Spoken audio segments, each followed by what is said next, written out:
Unfolded, Al Jazeera's Alan Fisher reports.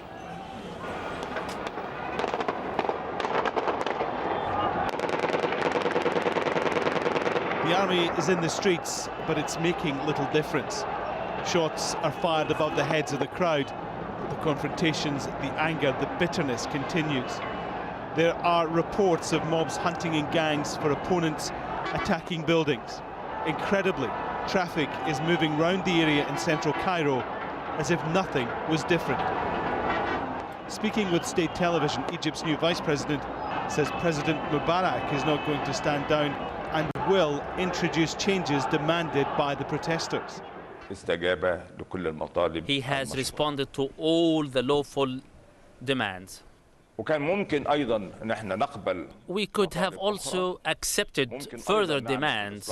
We could have also responded to further political reforms. However, the time limit is thin and tight. The presidential elections will be carried out in August or September.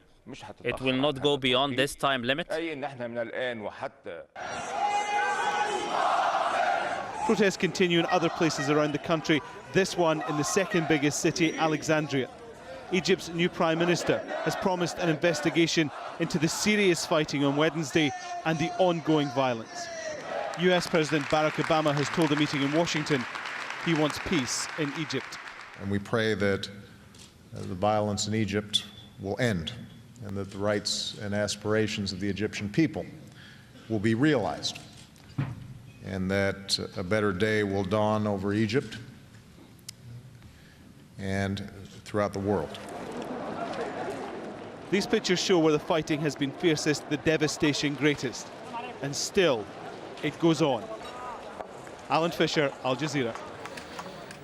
Well, it's not only Tahrir or Liberation Square where protests are happening right now in Egypt. This was the scene in Mansoura, the city 120 kilometers north of Cairo. An estimated 1 million people took part in the pro-democracy demonstrations in that city on the Nile. Now, a much smaller protest is underway there. People have been telling Al Jazeera that the protest is peaceful, but that the crowd is being infiltrated by undercover police and NDP party members. These pictures are from Tuesday, by the way.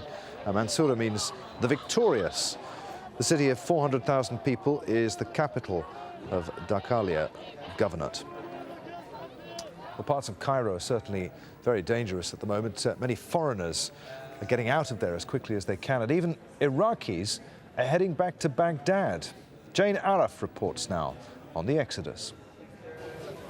It's not the way they would have liked to have returned.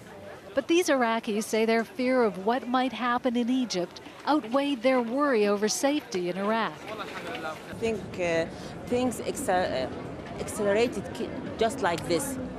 Nobody was expecting that.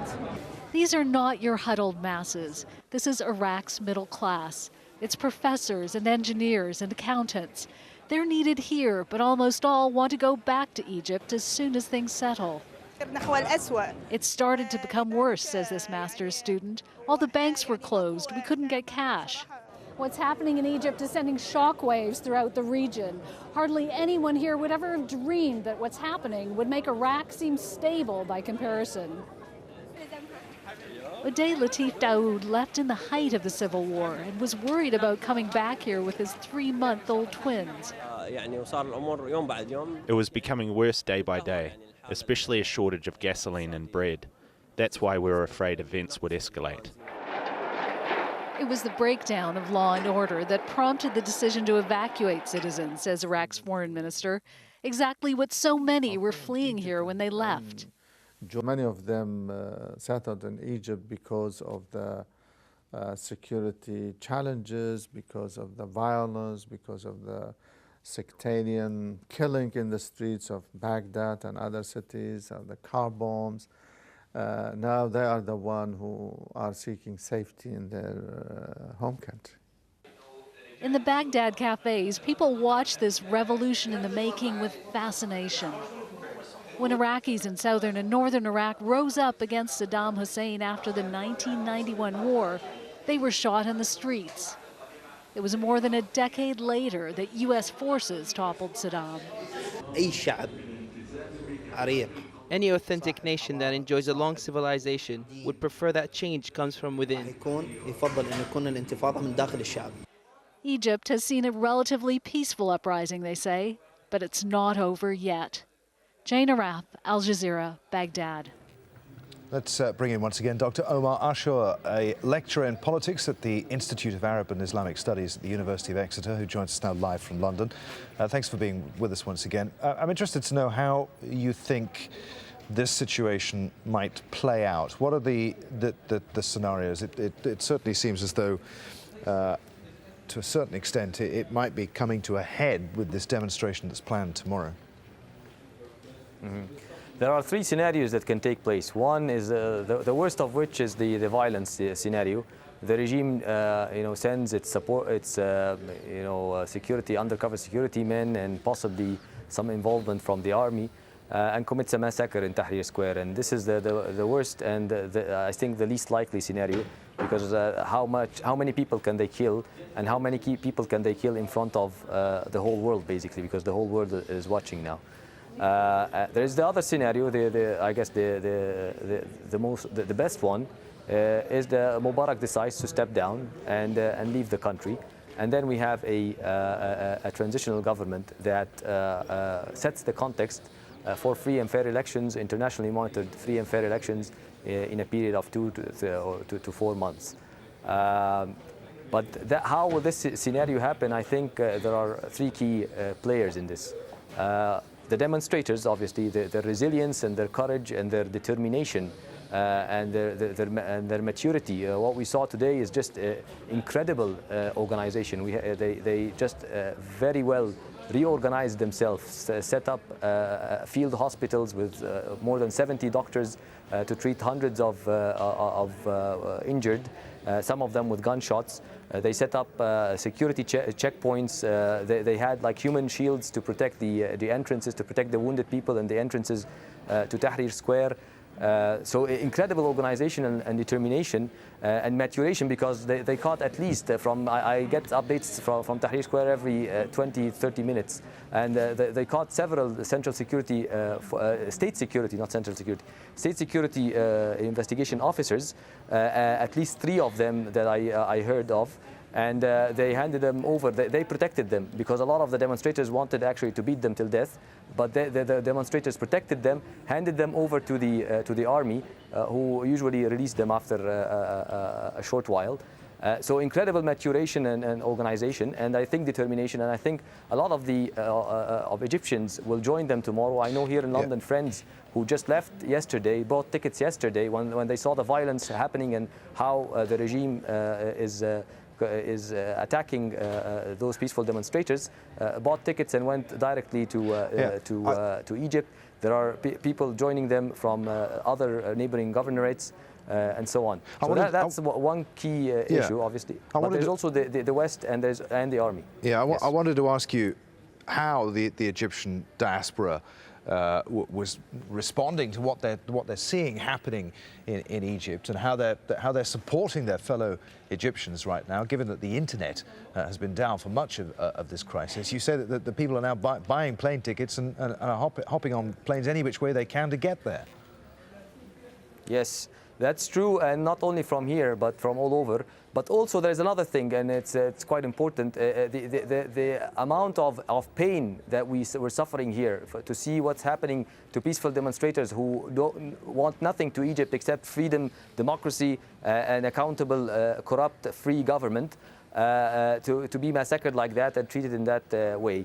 There is a lot of pain here, and there is a lot of solidarity all over the globe. You saw demonstrations happening in more than 10 cities in the U.S., more than 3 cities in Canada, all over Europe, from Italy to Sweden to Norway to Germany to France to the UK here, where we have like more than 3,000 persons demonstrating in front of the Egyptian embassy, chanting slogans in support of of the demonstrators in Cairo. There's also formations of committees, political lobbying is happening, formation of a legal committee to pursue the ones who committed crimes against peaceful demonstrators. I think they're in a catch-22 situation because if Mubarak may scapegoat them if he survives. If he did not survive, they will be less likely fleeing because we were working so hard on this legal dimension currently. Okay, I'm sorry to interrupt you. Time is tight. I need you to give me a very short answer if you can. Of the three scenarios you outlined for us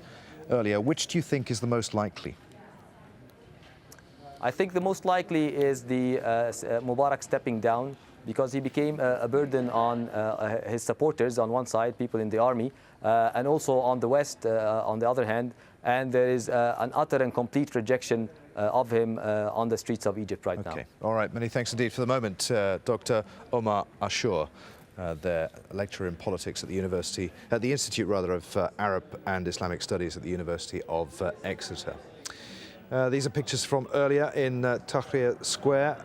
Joe Stork is the Deputy Director of the Middle East Division of Human Rights Watch. Now, we've heard a lot about intimidation, about the violence in the square, and Joe is concerned for the safety of those who've played a leading role in organizing the protest that you're seeing here. I think the first point to make is it's the government's responsibility to protect the right to freedom of assembly. This government has abjectly failed in that responsibility. In fact, there's every reason to think they have been, government forces, the ruling party, have been behind the violence that we've seen in the last 24 hours. So I wouldn't focus so much on the army per se, but on the responsibility of the government. It's also unclear in terms of the gun battles or the firing that we heard around 4 or 5 a.m. this morning. It's not clear when the military forces fired. It's not clear that they were firing at the protesters. In fact, there's some reason to believe they may have been firing in order to provide cover for the protesters and against the anti-Mubarak, the pro-Mubarak people. So the Army's role has been very ambiguous. It's been very passive, but it reflects really the criminal negligence of the government. One thing we should be watching out for is what's happening to the people who've been identified as the organizers of the protest. People who've been, for instance, the people who started the We Are All Khalid Saeed Facebook page. We've heard that those kinds of people, like Ahmed Maher, have been picked up and detained. So that's certainly going to be a focus for us today in terms of trying to find out if that's true, where they're being held, and to obviously press very hard for their release. Now, we heard earlier in the day that the internet is beginning to come back online in Egypt. Of course, much of this over the last couple of days has been played out on the internet through social media. Let's go over to our Egypt desk once again, where Al Jazeera's Imran Khan is monitoring social media sites for us. Imran. Thanks, Adrian. That's absolutely right. The internet is back online in Egypt. Don't forget, this was the biggest crackdown in the internet's history. So the fact that it is back online means we're getting a lot of traffic through our website, as well as other social media sites. Now, our live blog has regular situation reports, and we've got dedicated web reporters who are sending in video and audio as well from Cairo. So check that out on our website, www.aljazeera.net/English. Onto the micro-blogging site Twitter now, and there's a lot of tweets coming through reporting the arrest of bloggers, activists, journalists and others. Human Rights Watch have tweeted the arrest of one of their representatives, and the Washington Post say their bureau chief, photographer and translator have also been arrested in Cairo. We'll continue to monitor that, but to our selected tweets now. Allah reacts to the government's offer for talks. He says they're still shooting at us from the bridge, lots injured, yet the government pretends it wants dialogue. Contrast that to this tweet from Liberation Square.